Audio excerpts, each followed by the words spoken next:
examine from a text in the latter part of John chapter 4. We're simply asking the question to begin, is Jesus trustworthy? Now, I'm pretty sure that all of us would very immediately, very quickly answer in the affirmative about that. Of course, Jesus is trustworthy. But what if you had no prior relationship with Jesus? What if you knew very little about Jesus? And we're going to take ourselves back to the days when Jesus walked the earth during his ministry, and even somewhat early in that ministry, before much of his ability was known and manifested to so many people. And we're going to take you even to a situation in the latter part of John chapter 4 where a man who evidently was not even a disciple of Jesus at this point when he's introduced to us, and he approaches Jesus with a dilemma that he has, a situation that he has, to ask Jesus to help him. Obviously, he had some idea that Jesus was trustworthy. You and I have a much greater idea about that based on the years of our faith and our development of an understanding of Jesus through the Scriptures. But put yourself in this man's shoes, put yourself in this man's position, and asking the question, is Jesus trustworthy? We read from our text tonight in John 4, beginning at verse 43. Now after the 2 days, he departed from there and went to Galilee.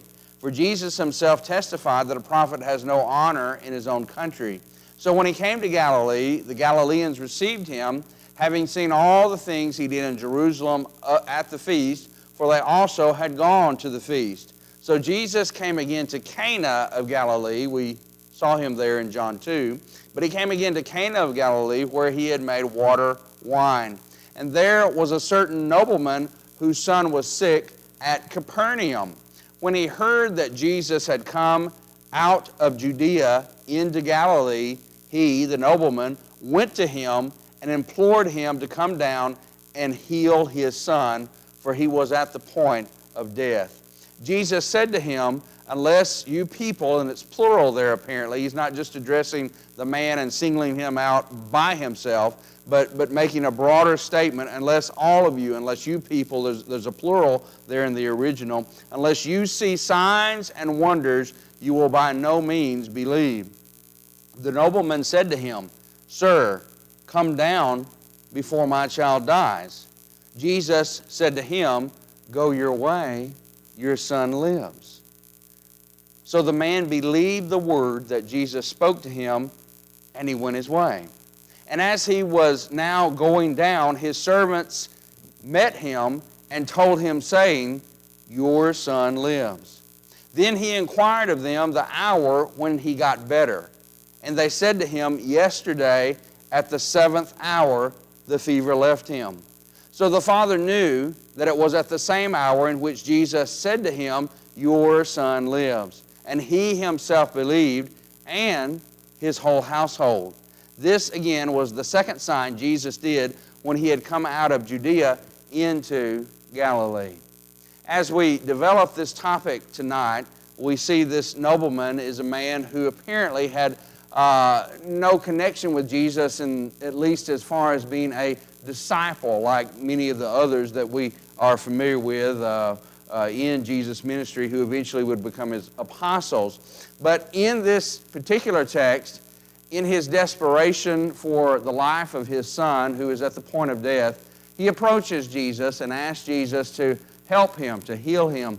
Obviously, based on what little he knew about Jesus at this point, remember this is still somewhat early in Jesus' ministry, but even based on that information, he realized that Jesus had some kind of ability to help him, some kind of ability to bless him. And he approached him because, at least to some degree, he understood, he believed Jesus was trustworthy. And we will see how this man's faith will begin initially and then grow and develop and even spread to others. And as we look at what happens with this man and in this scenario, this situation, I hope that we can make the applications to our own lives when we ask the question and we remind ourselves we ask the question, is Jesus trustworthy? Can I trust God? And we remind ourselves, yes, He is. There are about 6 or 7 ways that we want to develop this tonight as we think about faith. Remember our theme for this year, and we find the word, that term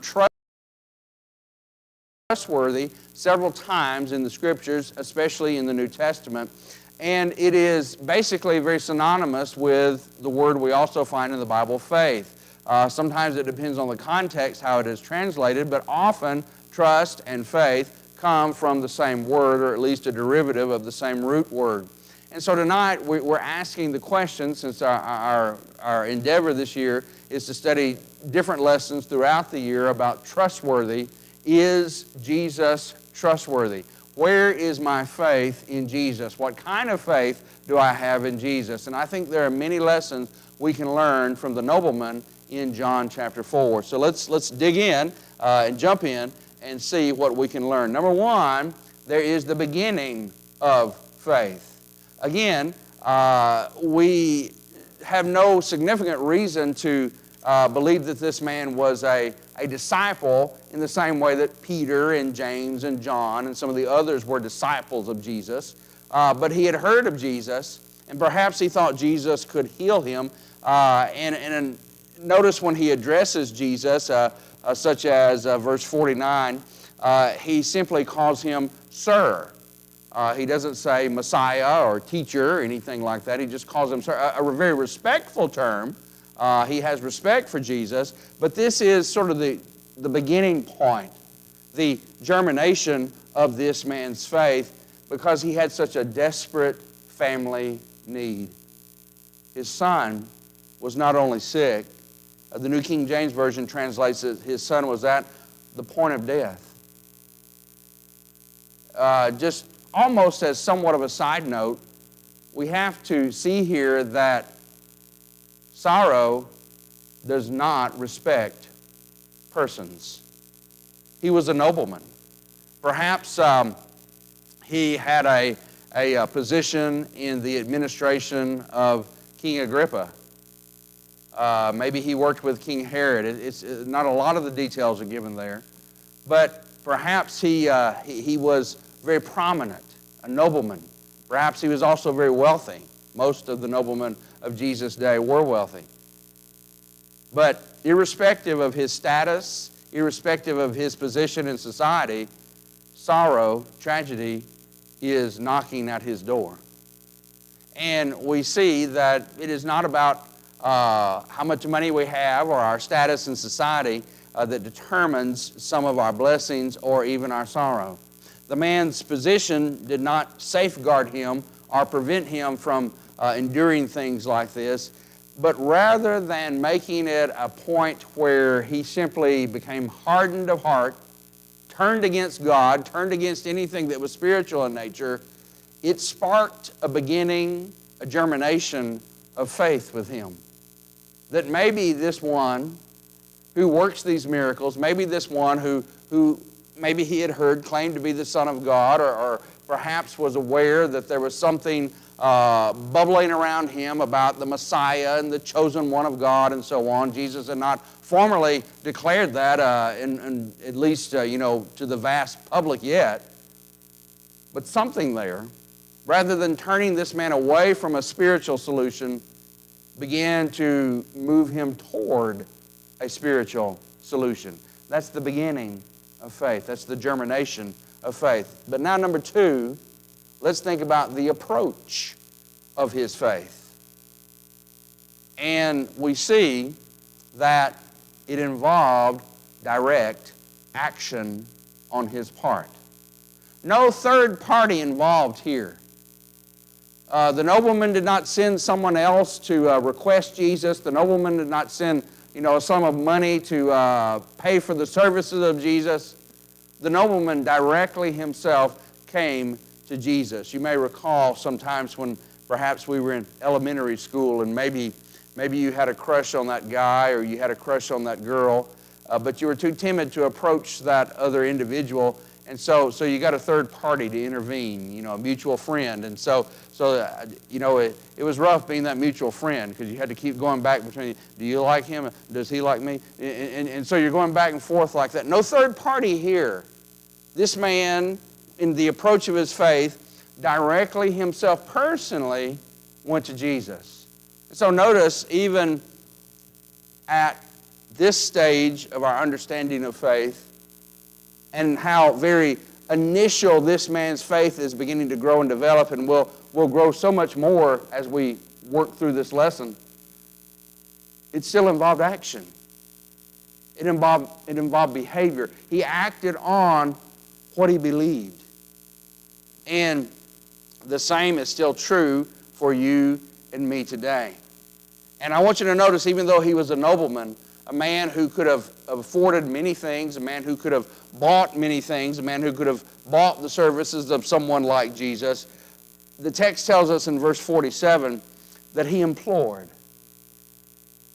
He begged Jesus to come and to heal his son.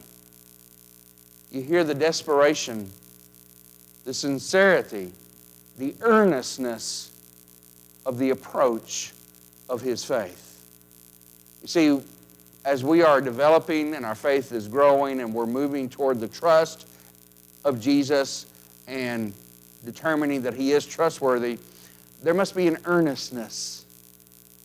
There must be a deep sincerity that strips away the externals and strips away the distractions, and that we are point-focused on Jesus and point-focused on our lives, and making the connection between my present situation and what we hope and believe Jesus can do for my present situation.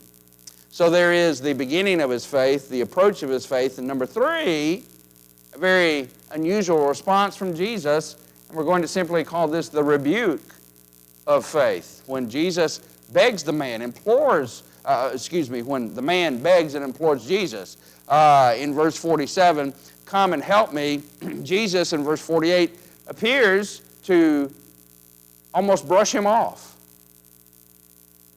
There is a rebuke here about unless you see signs and wonders. And again, the you there is plural, and the New King James Version has clarified that a little bit by saying unless you people. He's not addressing just the nobleman. He's addressing a mindset that apparently exists among many people, that unless they saw something supernatural, unless they saw a sign, a wonder, that they would by no means believe. In other words, they would by no means develop their faith the way that it needed to be developed. They would by no means determine that Jesus, that God, the Father of Jesus, was trustworthy.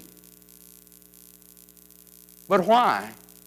When a man is begging you, imploring you, and you're the Son of God and have all power, why would you respond this way? Why would you appear to discourage the man in this way? Perhaps the solution to this is a couple of answers. Number one, Jesus was often known to test the faith of various people who approached him. And I don't think there's an exception here.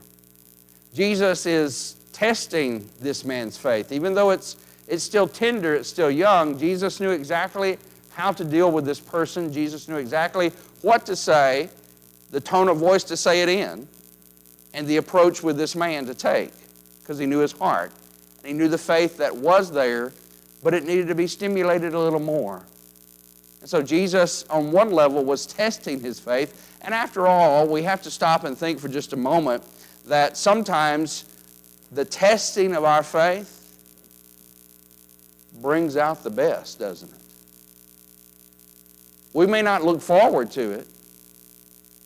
We may not enjoy it. But sometimes it is the testing of our faith that brings us to a better level and strengthens us rather than tears us down. See, Jesus is not trying to tear the man down, and I think that becomes very evident.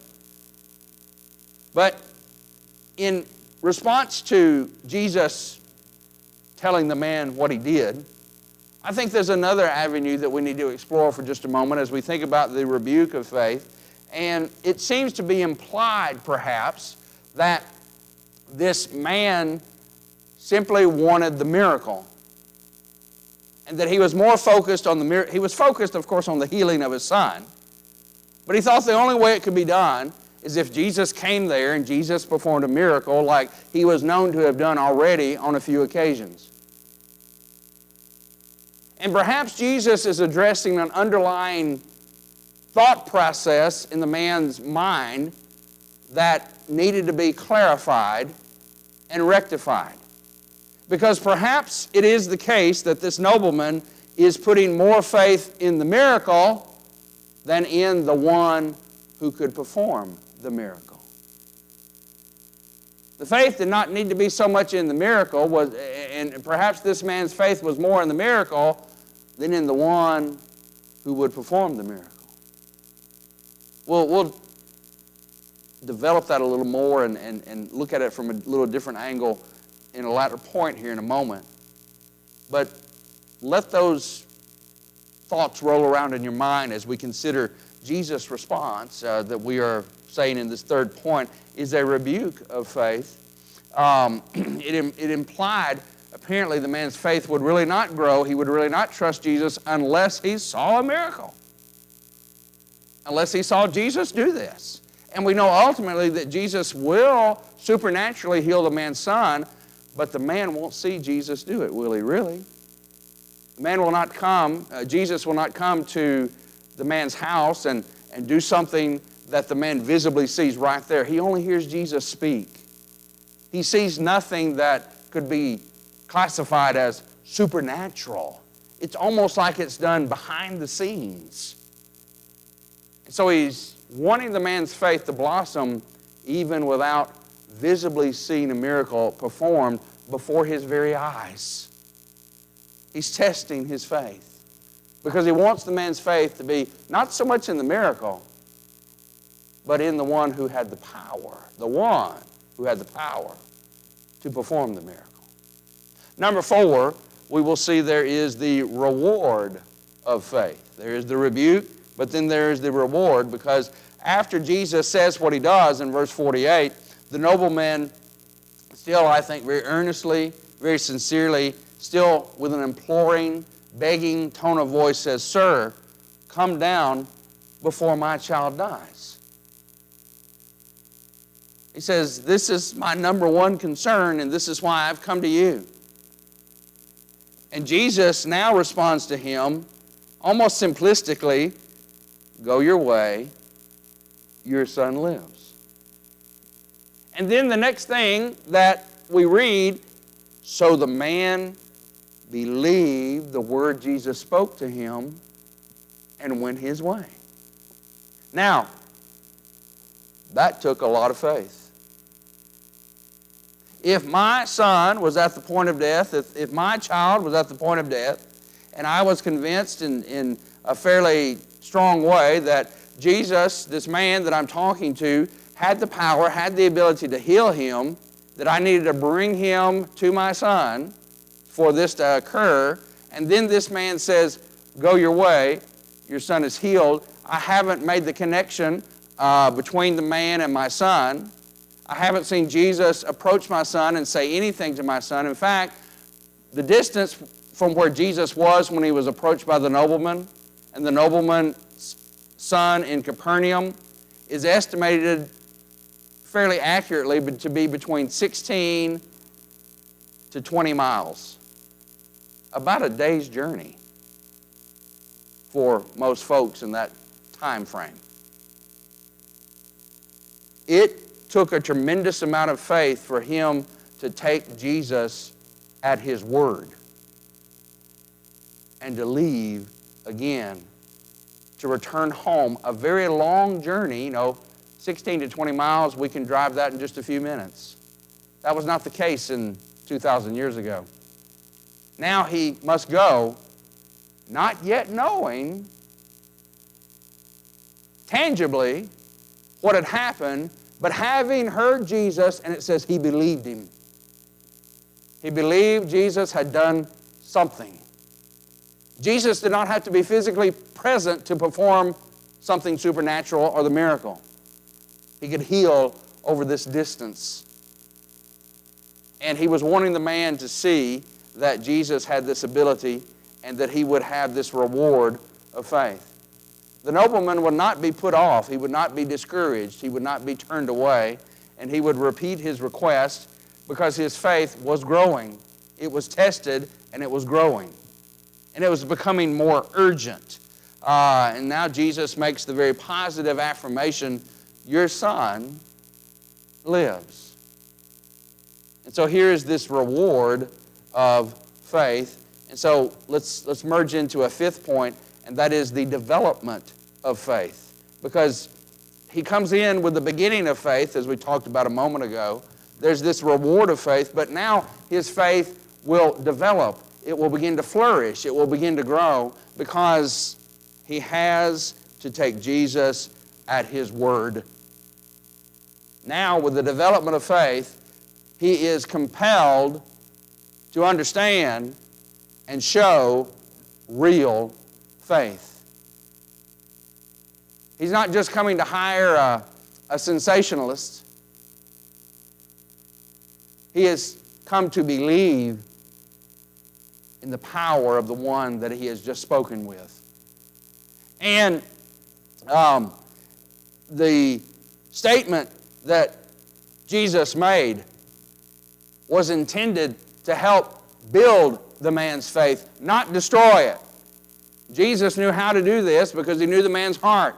And I want you to notice as we look at the text, it did not destroy the man's faith. It began to build the man's faith. And we are further impressed by the time frame as we look at this in regard to how this man's faith developed. The text tells us that Jesus is here in Cana of Galilee. The man's son, who's at the point of death, is in Capernaum. This is nearly 20 miles away, a day's journey. The nobleman had come to Jesus.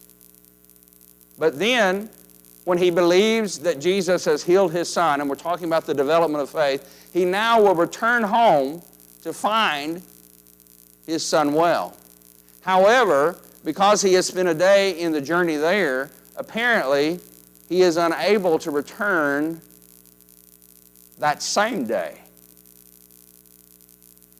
Because when his servants approach him, and we'll say a little more about them in just a moment, but when his servants approach him, look at the text, when his servants approach him and they say, your son is well, and he says, when did it happen? Look at their response. When did it happen?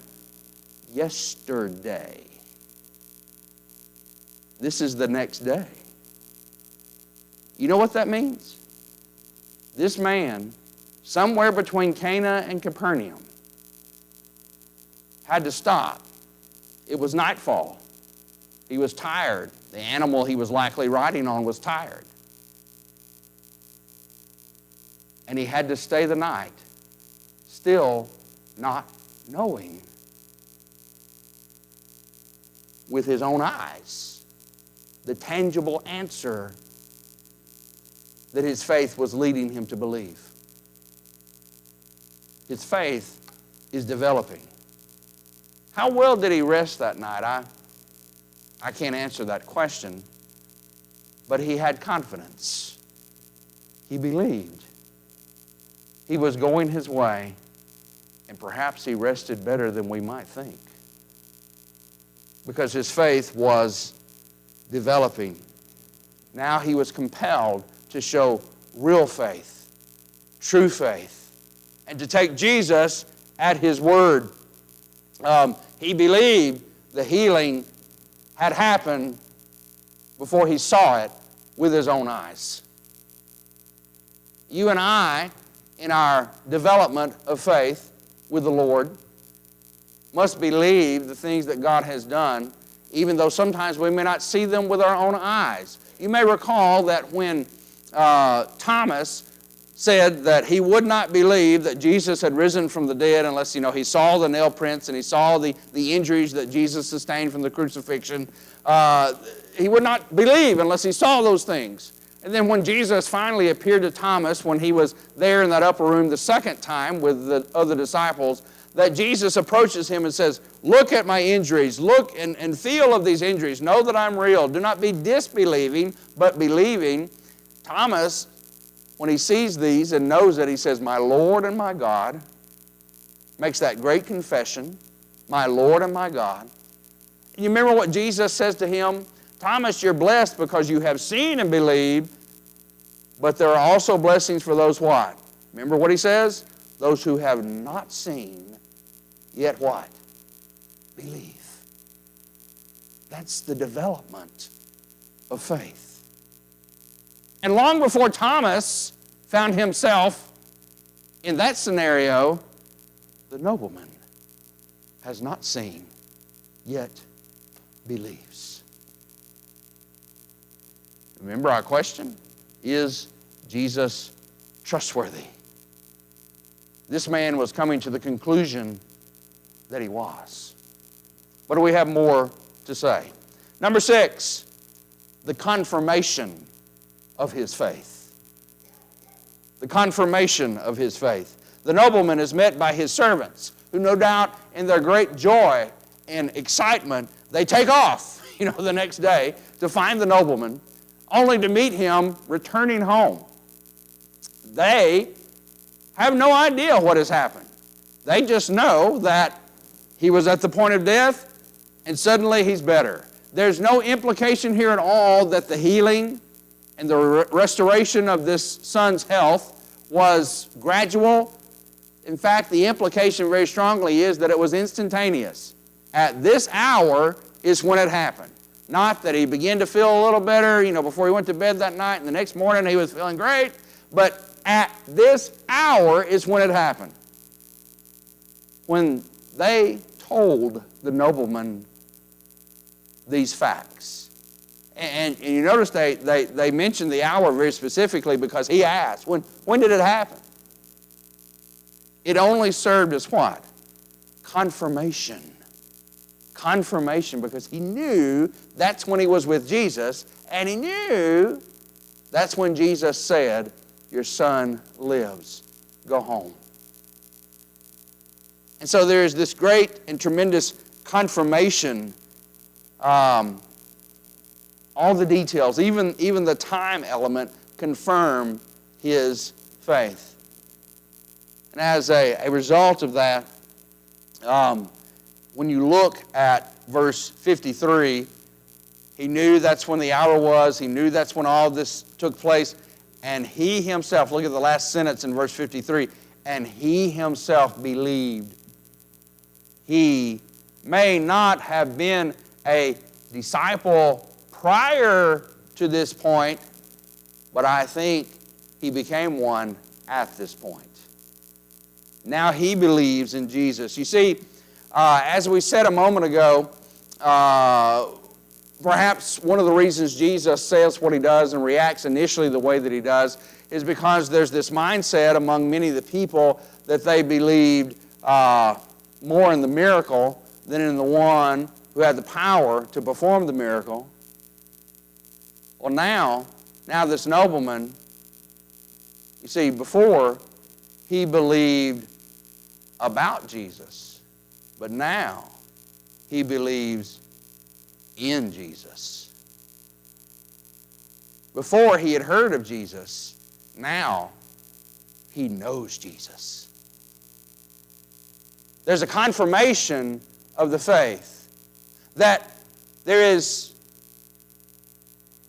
an answer in this man's mind and heart. Jesus is trustworthy. Jesus can be believed. Hear him, believe him,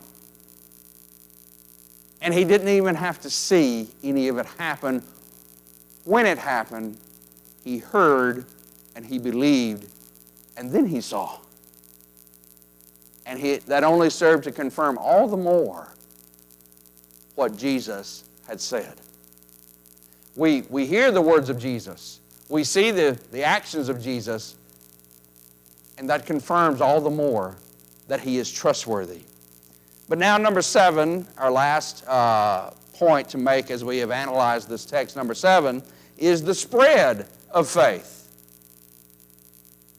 It started out with this nobleman and the connection that he made with Jesus and how his faith started initially, and then it began to grow and to blossom into a much fuller form than it had been before. But I want you to look again at the text in verse 53.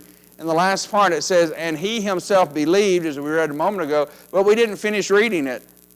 Look at the last 4 words of verse 53. And his whole household. Now, how did they come to believe? They weren't there. They didn't hear what Jesus said. How did they come to believe? The nobleman told them. He talked about it. He said, this is what happened. This is how it happened. This is what he said. And here's the confirmation, because you told me before you knew any of these facts exactly the hour, and that's exactly when he told me. And not only did he believe, and did that confirm it for him and develop his faith, when he told those people of his household, when he told his family, when he told his servants, when he told his son, what did that do for them? They believed also. They had faith, because they were hearing it from the man who understood it so very, very well. Faith ought to be infectious. Faith ought to be, we're talking about the virus for the last many months, and that we don't want to spread these kind of things, and we want to stay apart from one another, but that shouldn't be about our faith. We ought to want to contaminate other people with our faith to the greatest degree possible. I wish faith was as easy to catch as COVID-19 has been.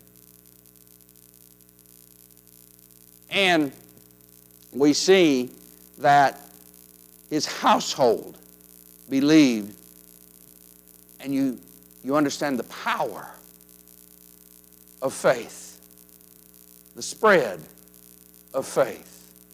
And it is not that these people saw it or even spoke with Jesus, just like you and I have never seen Jesus in person. We've never spoken with him in person. But we hear what this nobleman said. We hear what John wrote. We hear what Peter said. We hear what all the other witnesses of Jesus when he was on the earth said. And what does that do for us? Well, it begins to germinate faith in our mind and heart. And then as that faith begins to grow, perhaps it is tested. But sometimes that can bring out the best. And as it is tested, then it is rewarded, and it develops more. It is confirmed, and then we just repeat the cycle, and we tell other people about it as well. And ultimately, we are pointing people back to Jesus. And we're seeing how faith can grow in the heart of any individual like it did with this nobleman. And so how is my faith growing? How is my faith developing? Is it slow and unsure, or steady and progressive? Am I growing? Have I simply stopped at the getting in point, and I'm not developing in my faith? I'm not really fully affirming that Jesus is trustworthy? Or have I made it personal like this man did? And I know because I've heard, and now I've seen, and I believe, and I respond. And so we extend the invitation of Christ tonight from our Bible lesson. Will you hear the words of Jesus? Will you believe the words of Jesus?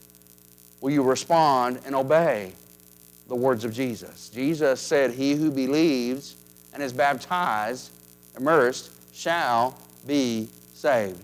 Hear Jesus, believe Jesus, And we encourage you as we stand and sing, if you're ready to obey Jesus, would you please come?